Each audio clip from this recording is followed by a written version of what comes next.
Hello, I'm Henry Reisky with the Center for Alaskan Coastal Studies, and I'm out at Bishop's Beach today, and I'm going to be doing a beach cleanup.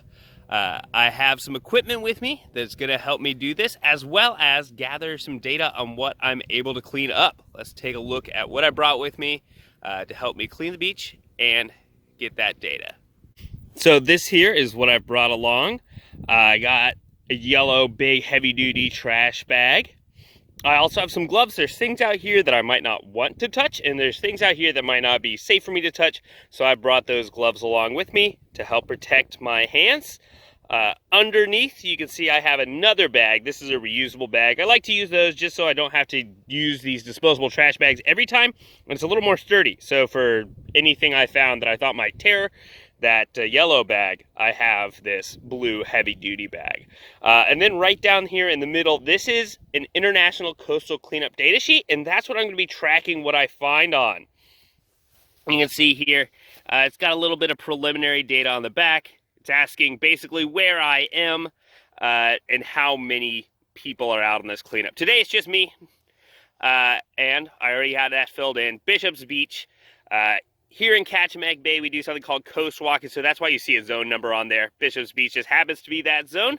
And then I've checked my land box, so I'm not actually going underwater, not going out on a boat. And then you see one more place here, and that is most unusual items collected. Can't do that until the end, but I will fill that out at the end, as well as add a date on here. Okay, so on the other side of this sheet, and this is what I'm going to be looking at most of the time, this is our data section. And so it's just broken down into the most common things you find on a beach in different categories here. It has a few spaces at the bottom for stuff that's not in one of these categories, but most things is going to fit into one of these categories. It takes a little bit of practice to get real good at knowing where everything goes. But after you've cleaned up and tried to use this sheet for a little while, it starts to be fairly simple. Down to the bottom here, there's just some more information. Number of trash bags filled, weight or trash collected, so I'll weigh this once I get back, and distance cleaned. So I want to be tracking how far I go down the beach as I'm doing my cleanup. I could start tracking this today also with something called the Clean Swell app, and that is the International Coastal Cleanups app that is pretty easy. It lets you do it right on your phone, pushing buttons and submitting it. It doesn't have as many categories in it, but it is a good option. So I'm going to be heading out. I'm going to do a cleanup for about 30 minutes. I'm going to track what I find. That way we can take a look at what we find. Anything particularly interesting, I'll stop and take a little video of too. But I'll see everybody at the end when I have my data.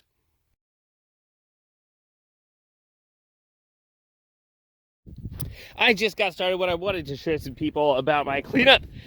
You can see the water is actually way down there, but I am way up here near the grass line. That's because the waves and the tides are able to push stuff back in, as well as breeze can push things and it can get stuck in the grass. So you can see I'm finding some things. This right here, a disposable wipe, is an interesting one, just because we're often thinking these are paper, but this is actually a woven plastic sheet. So I'm gonna pick this up and get it marked on my sheet before I move along.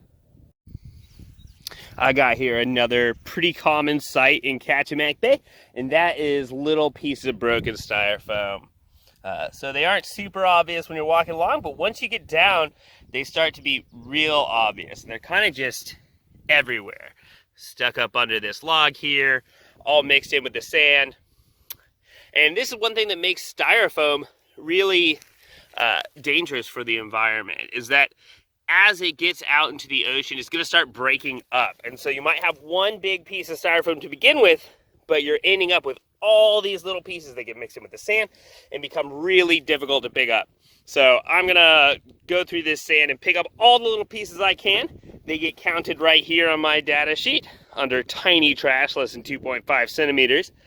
And then I'll keep going on.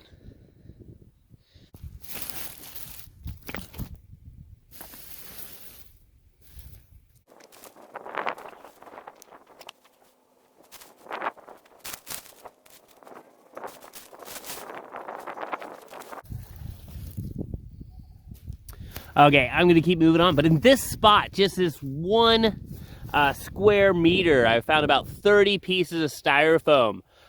So they're not real obvious, and I actually see one right by me down here. They're not real obvious up top, but they're really common down in the sand and mixed in with the grass.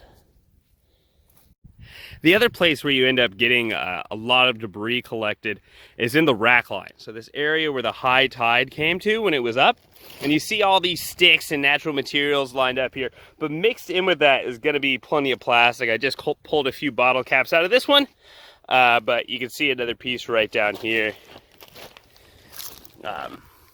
So I'll walk this rack line for a little bit and see what other stuff I find. Not marine debris related, but I'm out on the beach and I see it, so I might as well show you. We have oyster leaf and beach greens starting to pop up. So these are some edibles that'll be ready fairly soon. Yeah, you want to be careful about where you're gathering them from, just in case anything got into them, but these are both good beach edibles starting to come up now in the spring.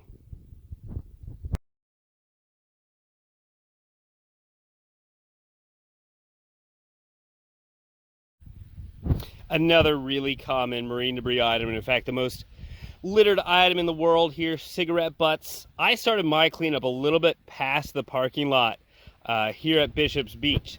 So I haven't seen too many of these, but on my way back I'll take a stop near where people are more active and we'll take a look at how many of these you actually can find. I'm real close to the end of my cleanups, almost exactly at 30 minutes, but this is a place that I wanted to get to during my cleanup. So this is just where some water flows out from up top, comes down from Homer. And so mixed in here, there's quite a lot of debris and trash. You can see some of it here. Some of it's a little less obvious. If you look up the hill, you can see a little bit more.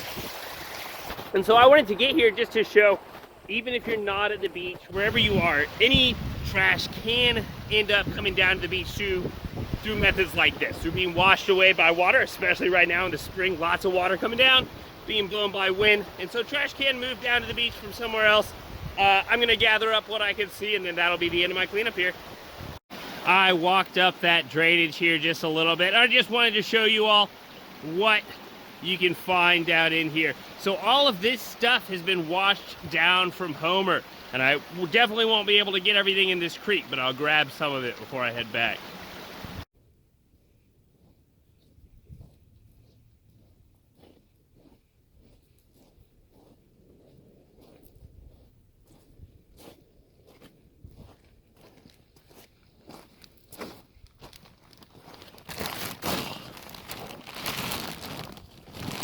So 30 minutes later, about half a mile, and you can see all that I was able to gather. Even here on a beach like Bishop's Beach, where it does look pretty clean when you step out on it, as you start to look for this kind of stuff, you definitely find it. I could come back here tomorrow and pick up even more. Same, and just keep going. It just keeps adding up as it comes in from the ocean or is brought by people visiting the beach. And so this kind of place, it kind of takes some constant cleaning if we're gonna keep it this way. Just a little bit of opportunistic filming. So we see a crow that's doing, pretty much the same thing I was. Going through these upper areas, looking through the rack line. Now it has a very different goal than I did. This is looking for food amongst all this stuff. Anything that got washed up by the ocean or got left by people, blown down by wind or dragged by water. It's the same mechanisms, but this is looking for food. The sad part is it's not always gonna find that. Sometimes it's gonna be finding these same plastic and styrofoam, cigarette butts, things like that I've been picking up. So it is really important to keep this kind of stuff off the beach. Even if it's little, it can make a difference. Not super common to find here on Bishop's Beach, but we see a raft that came up here. I don't know if I'm going to be able to grab this, probably pretty heavy, but just wanted to show you sometimes we get these big things too. I was wrong. It wasn't too heavy, but it is still heavy. For the most part, I finished up my walk, but I'm back over by the parking lot here at Bishop's. So what I'm gonna do, I have another little bag here. I actually took it from the raft that I found. And I'm just gonna walk about 50 feet down here where cars park, fill this up, and then we'll take a look at what I found in 50 feet by the parking lot.